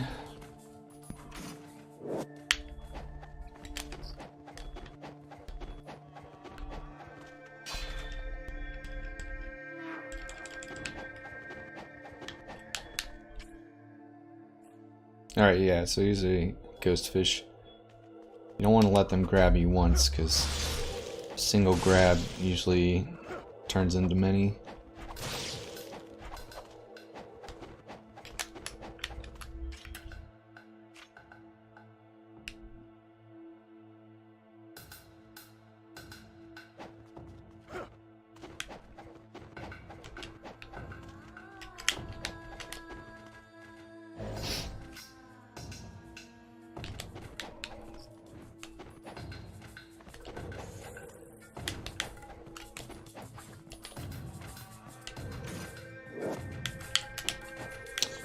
Oh man. Oh man. Alright, cool.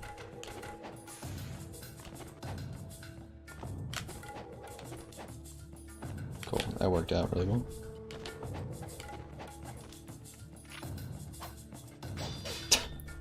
Another spider on the wall.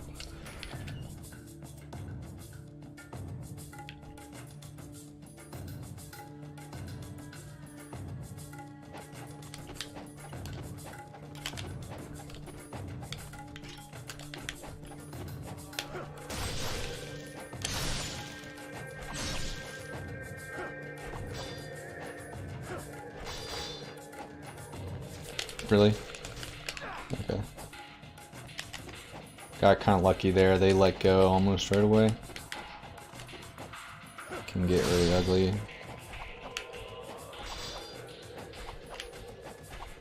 It's hard to open this chest as well without getting grabbed. Because Ryu's trying to swing a sword if there are fish nearby instead of opening the chest.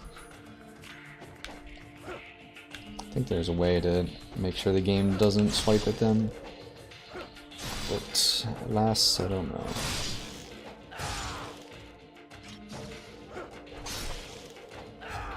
No. Okay. Okay. Oh, calm down. Stupid fish. Alright. So remember Darth Vader from chapter 11? He's back. He's a ghost. He's mad.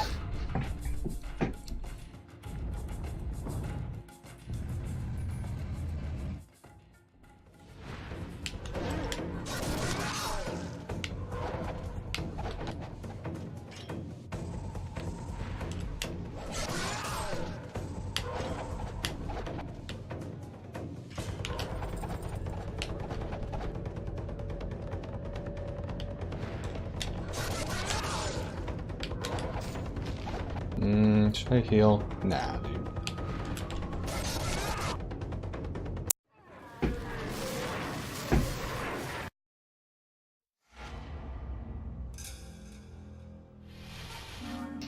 Alright, chapter 15 is final dungeon. Also the longest and hardest chapter. RPG's favorite. Hi, demon.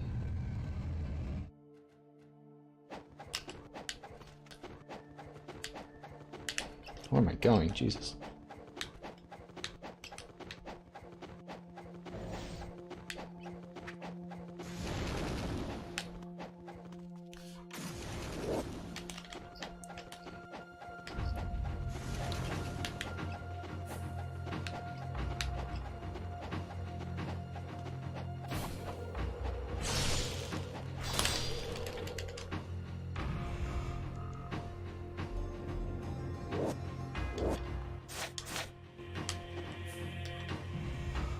Yeah, let's see if we can get a wall of highs where like there's nothing but highs for the entire chat like scroll. And, like without scrolling out, that's all you see. Alright.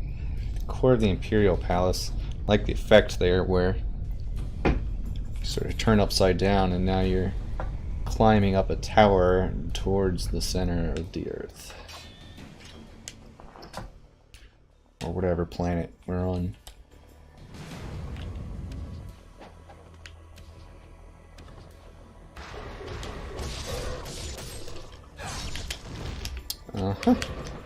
So remember I mentioned that upgrading Inazuma is the best one to upgrade because it increases damage a lot. Here's where that really benefits you. One cast on these guys who actually have a lot of HP sets them up so that just like a couple little taps from your sword kills them. And the move hits all of them that are on screen at the same time, so it's really effective. But you gotta make sure that there's nothing blocking the camera between you and them. And that can be a little tricky sometimes. Oh, please. Wait. Why wasn't he dead sooner? Dude, I love this game, bro.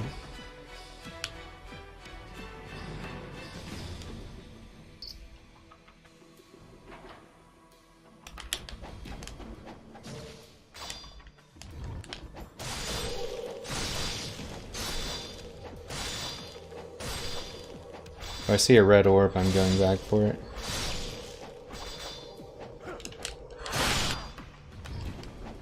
And I did not get one. It's alright. I plan to use all my Nimpo potions in this chapter. Well, actually all but one. I need one for the final boss as well. There we go. Got a red orb.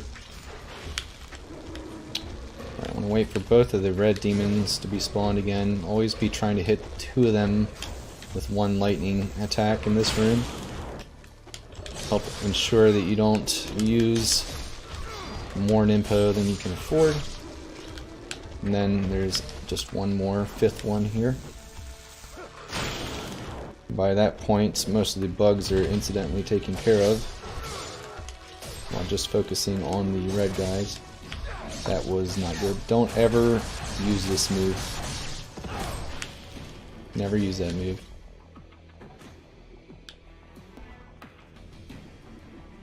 So this is where, if you have bad memory, you'll find that you forgot a statue from somewhere earlier in the game, and you have to go backtrack 5 minutes to get it. It's happened before.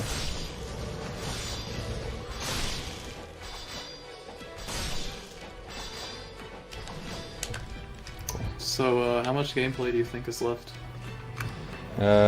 15 minutes tops. Okay.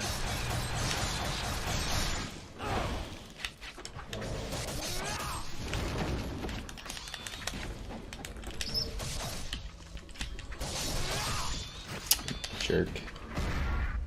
I'm gonna use this.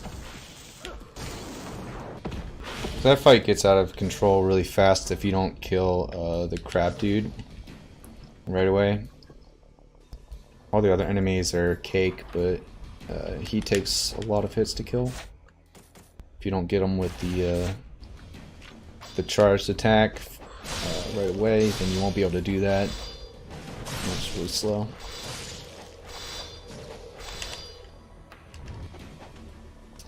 Alright, this room sucks because now you have twice as many of these guys at once. What they can do is a move where they drag you under the ground.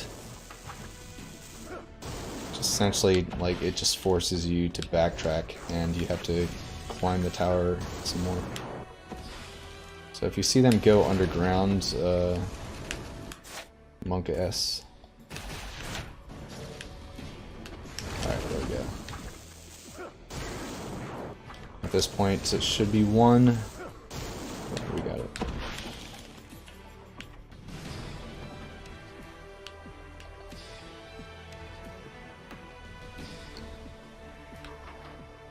Cool. Now we're at the top of the tower.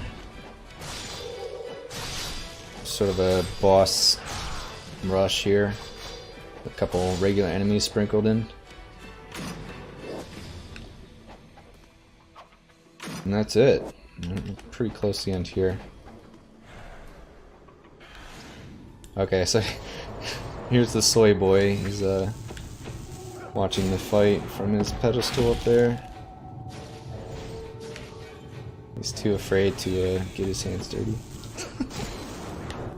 Too afraid to say the word soy boy.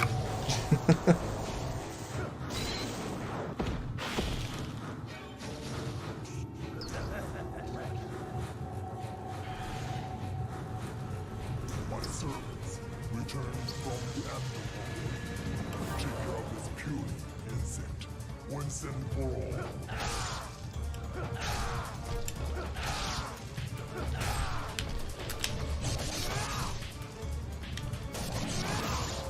Kind of want that red.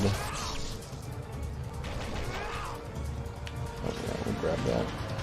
This guy's going to be a 3-cycle fight anyway, so might as well use the red instead of absorbing it to charge an attack.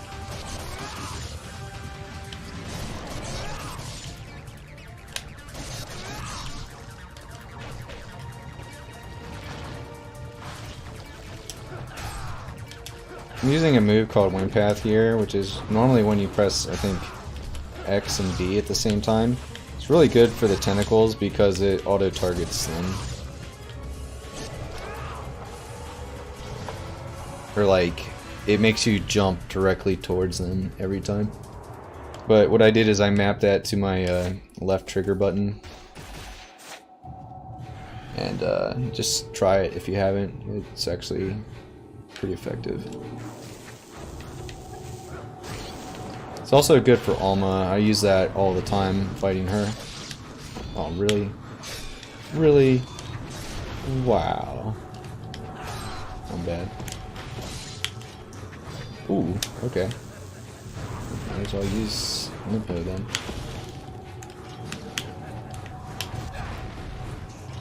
God, this fight is horrible.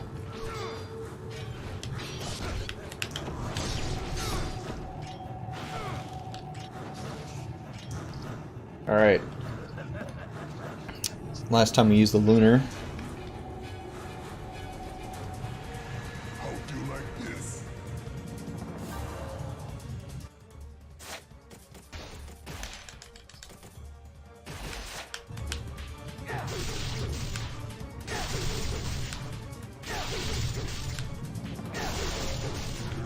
Do not get hit by that.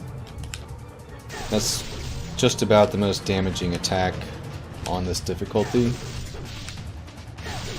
Particularly the second time you fight this guy. It increases the damage on it, and it's like your entire health, like, pretty much.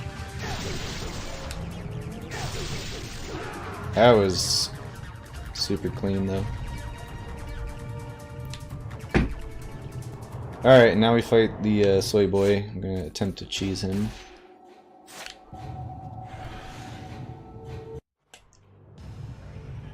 That's it.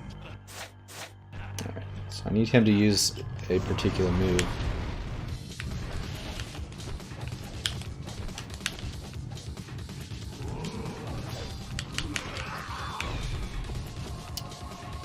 It's always after he shoots fireballs. So, yeah, so he's gonna do that. But then, yeah, there's two things he could do after the fireballs. Either what he just did or what I want him to do. Nope, nope, nope. Come on. Come on. This man jerk. Come on. There it is. So that move, use Inazuma while he's using it at the right time, and it stun locks him. I believe it's a glitch. Feed him some steak. Yeah. This guy needs to be eating whey and casein, man.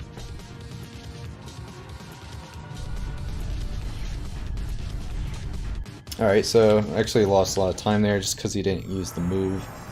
But at least got to show off the tech. Alright. Yeah, probably looking at 5 minutes left in the run. Maybe a little more than that. That should almost certainly be sub 2.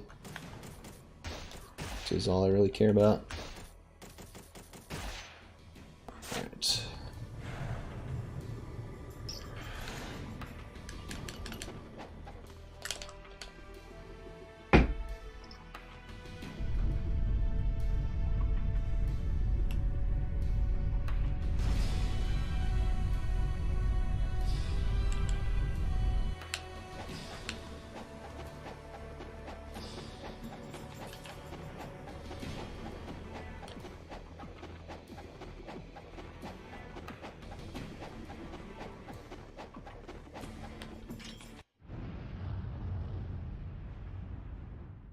Alright. So I think they wanted to make you believe this is the final boss, but it's kind of the second to last boss. And this one has 2 forms.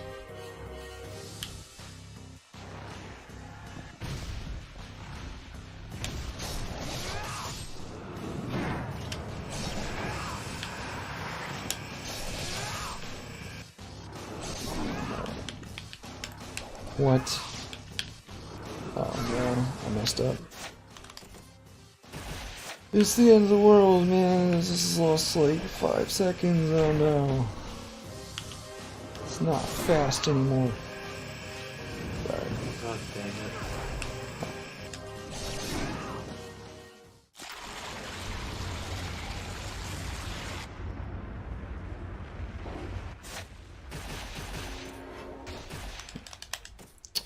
Alright, so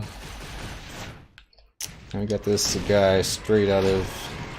Yo, he looks like the guy from Indiana Jones and the Temple of Doom, I just realized. Was everything in this game maybe inspired by Indiana Jones movies? Anyway, I should be paying attention to this and not talking about Indiana Jones. It's gonna swoop down right now. And boom. There goes most of his health.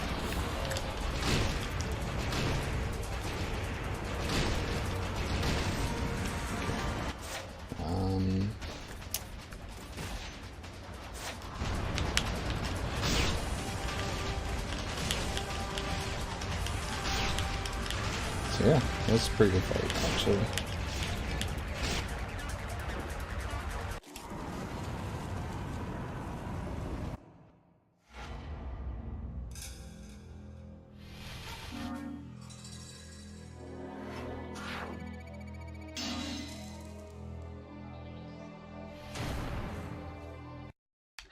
Alright, so chapter 16 is pretty much just the final boss. I'm going to work my way to the final boss, climbing these cliffs, which I almost fell off of already. Don't want that. So, good news is I still have the Talisman of Rebirth from the beginning of the game.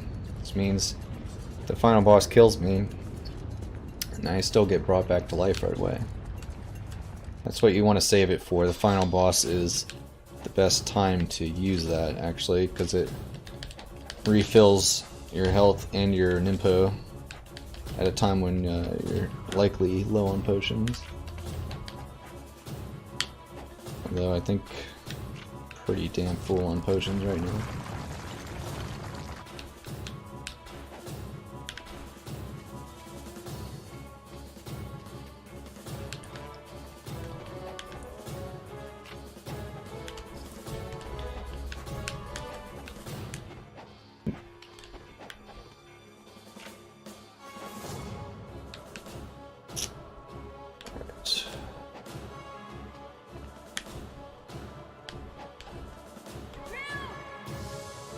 I forgot to equip Inferno, didn't I?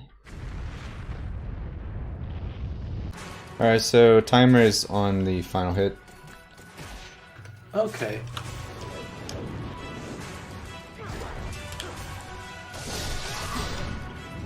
So the fireball isn't actually hurting him,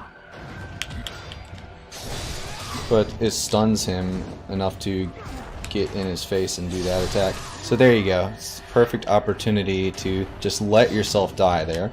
Now I have full Ninpo, full health, and full, the game's over. My butt hurts, dude. Can't be sitting down all day like this. Nice run. You got a 157.31. Okay. I would have thought that was really good a couple months ago. Yeah, surprised actually I'm not rustier than that by now. But yeah, thanks for having me, man. It was fun. Yeah, glad you could show this run off again after that spectacular SGDQ run. Yeah, man. Yeah, so I can let the credits play out. Yeah, I think this is going to be the end of the stream for tonight, right? Yeah, we'll be coming back at about 9 a.m. Wow. So right now it's 1 Eastern, so we'll be coming back at 9 Eastern. Okay. Cool, man. Oh, yeah, looking forward to it, man. I'll set Right, this. so Go ahead. yeah, thanks y'all for watching. Everybody that managed to stick with the first day this long. Yeah, like I said, we'll be back in about 8 hours from now with another day and a few more runs on Sunday as well. Hope to see you guys back at some point for more of these runs. Hell yeah.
Right as at the end.